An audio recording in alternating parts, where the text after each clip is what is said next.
क्यों होता है एस्ट्रोनॉट्स के लिए पृथ्वी पर वापस लौटना इतना खतरनाक? क्या है स्पेस रिटर्न मिशन के फेल होने का रहस्य?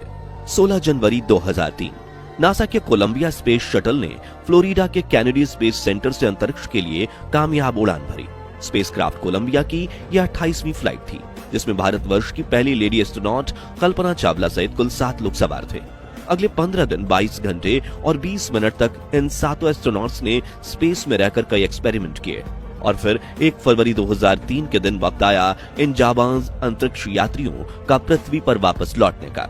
सब कुछ प्लान के हिसाब से चल रहा था। कल्पना चावला भी अपनी फैमिली से मिलने के लिए एक्साइटेड थी, लेकिन पृथ्वी के वायुमंडल में दाखिल होते ही कंट्रोल सेंटर का कोलंबिया से संपर्क टूट गया और हर तरफ सन्नाटा छा गया, क्योंकि एक तकनीकी खराबी के कारण स्पेसक्राफ्ट का थर्मल इंसुलेशन सिस्टम पूरी तरह से ठप हो गया था और देखते ही देखते स्पेस शटल के साथ ये क्रू मेंबर्स भी जलकर राख हो गए। लेकिन आखिर क्यों? एस्ट्रोनॉट्स के स्पेस मिशनों में सबसे बड़ी दुर्घटना केवल पृथ्वी पर लौटते समय ही होती है, और पृथ्वी के वातावरण में ऐसा तो क्या है कि वो सफल से सफल स्पेस मिशन को भी फेल करने की ताकत रखता है। चलिए जानते हैं इस रोचक वीडियो में। दोस्तों, स्पेस में जाने वाले एस्ट्रोनॉट्स जब अपना मिशन पूरा करके पृथ्वी पर वापस लौटते हैं तो उन्हें 2 बड़ी चुनौतियों का सामना करना पड़ता है। पहला, वायुमंडल के प्रभाव की वजह से पड़ने वाली जलाकर राख करने वाली गर्मी। दूसरा, अतिशय गति और गुरुत्वाकर्षण का प्रभाव। आइए इसे एक सिंपल एग्जाम्पल से समझते हैं। जब आप अपनी मोटरसाइकिल पर बैठते हो तो आपको हवाएं नहीं लगती, लेकिन जैसे ही आप उस मोटरसाइकिल को चलाना शुरू करते हो तो रफ्तार बढ़ते ही वैसे वैसे तेज हवाएं महसूस होने लगती हैं। ऐसा इसलिए क्योंकि पहले और बाद में भी आप थे तो उसी एटमॉस्फेयर में, लेकिन अब आपने स्पीड पकड़ी तो वो हवाएं आपसे टकराने लगी, जिसके पीछे का कारण है एयर मास यानी हवा का द्रव्यमान।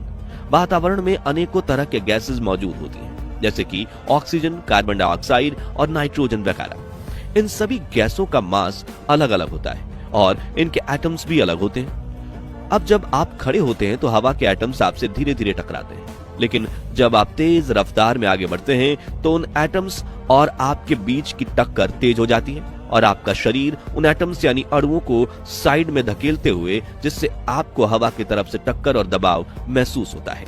ठीक वैसे ही बवंडर या तूफान जैसी परिस्थितियों में आप एक जगह खड़े होते भी हैं, तब भी आपको तेज हवाएं महसूस होती है, क्योंकि उस वक्त आप भले ही गति में ना हो लेकिन हवा गति में होती है। हालांकि धरती पर आप ड्राइव करते हो तो आपकी रफ्तार ज्यादा से ज्यादा 80 या 100 किलोमीटर तक जाती है। सुपर कार्स 300 किलोमीटर प्रति घंटे की रफ्तार से दौड़ सकती हैं और हवाई जहाज 700 किलोमीटर प्रति घंटे की रफ्तार से। लेकिन अंतरिक्ष से आते वक्त ऐसा नहीं होता, क्योंकि उस वक्त स्पेसक्राफ्ट की स्पीड आवाज की गति से भी ज्यादा होती है।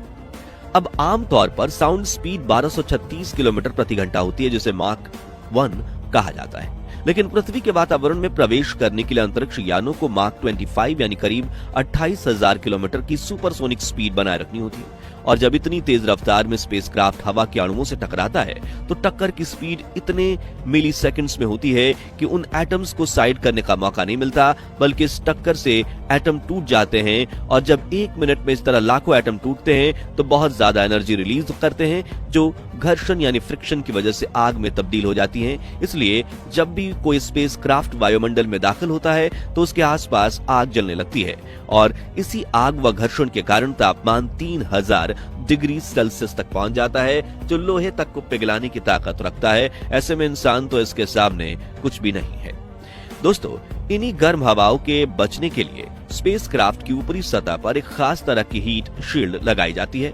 ये फायर रेजिस्टेंट ब्लॉक से बनी ऐसी परत होती है जो इस गर्मी को स्पेसक्राफ्ट के अंदर दाखिल नहीं होने देती। लेकिन अगर इस परत में एक छोटा सा भी छेद हो जाए तो हाई प्रेशर एयर स्पेसक्राफ्ट में दाखिल हो जाती है, जिससे अंदर का दबाव और तापमान बढ़ने लगता है और एकदम बड़े धमाके के साथ स्पेसक्राफ्ट जलकर राख हो जाता है। और साल 2003 में जब कोलंबिया स्पेस शटल ब्लास्ट हुआ था, उसकी वजह भी शटल की बाहरी परत से एक हीट रेजिस्टेंट ब्लॉक टूटकर गिरना ही थी। और यह हादसा टेक ऑफ के वक्त ही हो चुका था, मगर इसका खामियाजा स्पेस शटल में सवार एस्ट्रोनॉट्स को अपनी वापसी मिशन के दौरान भुगतना पड़ा, वो भी अपनी जान देकर। लेकिन अगर आप सोच रहे हैं कि फिर तो स्पीड कम करनी चाहिए तो गर्मी पैदा ही नहीं होगी, तो आपको बता दें कि ऐसा करने से मुश्किल और ज्यादा बढ़ जाएगी। हम सभी जानते हैं कि पृथ्वी के पास अपना गुरुत्वाकर्षण है और वायुमंडल में एंट्री के लिए उस ग्रेविटी की लेयर में एंटर होना जरूरी है, क्योंकि पृथ्वी के वायुमंडल के बाहर शून्य अवकाश यानी अंतरिक्ष में तो जीरो ग्रेविटी होती है। इसलिए तो इंटरनेशनल स्पेस स्टेशन पर अंतरिक्ष यात्री 24 घंटे हवा में उड़ते रहते हैं। ऐसे में ग्रेविटी से होते हुए वायुमंडल में एंट्री करना तो स्पीड और एंट्री एंगल को मेंटेन रखना बेहद जरूरी होता है।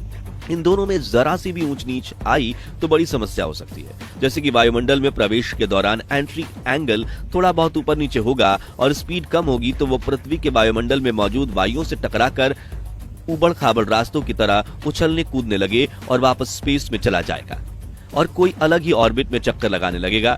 ऐसे हालात में अगर यान में जरूरी ईंधन हो तो उसे वापस लाने की कोशिश की जा सकती है, लेकिन टेक ऑफ के दौरान ही 70% ईंधन जलकर राख हो जाती है, जिस वजह से स्पेसक्राफ्ट में रिटर्न मिशन के दौरान किसी भी स्पेसक्राफ्ट में ज्यादा फ्यूल नहीं बचता और अगर वो एक बार पृथ्वी की ऑर्बिट छोड़ दे तो उसे वापस लाना मुश्किल ही नहीं नामुमकिन हो जाएगा और एस्ट्रोनॉट अनंत अंतरिक्ष में कहीं खो जाएंगे, जहां कुछ ही समय में खाना पानी और ऑक्सीजन की कमी की वजह से यान में ही घुटन की वजह से उनकी मौत हो जाएगी। वहीं एंट्री एंगल में गड़बड़ी की वजह से ये यान वायुमंडल से टकराकर जल भी सकता है। वहीं अगर हम स्पीड को ज्यादा रख दें तो यान इतनी तेजी से नीचे आएगा कि इसकी स्पीड स्लो करने का मौका ही नहीं मिलेगा और यह धरती से टकराकर ब्लास्ट कर जाएगा।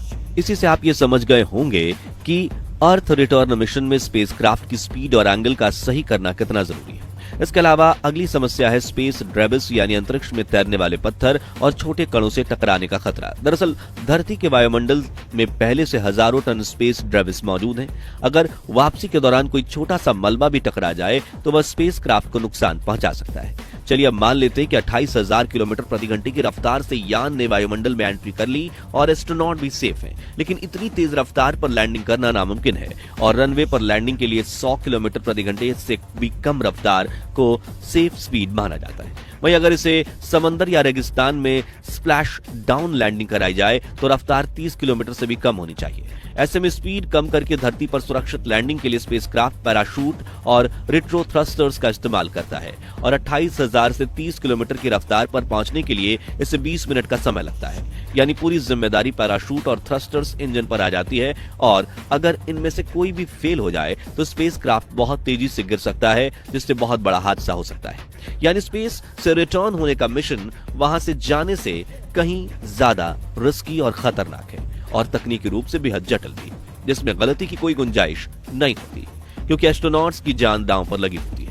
हालांकि अब नासा, इसरो और अन्य स्पेस एजेंसियां नई तकनीकों से इन खतरों को कम कर रही हैं, जैसे कि बेहतर हीट शील्ड, ऑटोमेटिक नेविगेशन और सुरक्षित लैंडिंग सिस्टम। अगर इन तकनीकों में सुधार जारी रहा तो भविष्य में मंगल और अन्य ग्रहों से सैंपल लाना और इंसानों की वापसी संभव हो सकेगी। वह इंटरनेशनल स्पेस स्टेशन और चांद पर आम इंसान भी जा पाएंगे, क्योंकि इस वक्त तो उन एस्ट्रोनॉट्स के ऊपर ही खतरा मंडरा रहा है जो अपने स्पेस मिशन के लिए महीनों की ट्रेनिंग लेते हैं, तो आम इंसान के लिए तो चुनौतियां और बढ़ जाएंगी। खैर, आज के लिए बस इतना ही। उम्मीद है आपको ये वीडियो पसंद आया होगा। अगर हाँ तो लाइक शेयर करके सब्सक्राइब करें और हमें सपोर्ट जरूर करें और स्पेस साइंस को इसी तरह आसान भाषा में समझने के लिए हमारे चैनलों को सब्सक्राइब करके पास वाली घंटी जरूर बजा दीजिए। जय हिंद, जय भारत।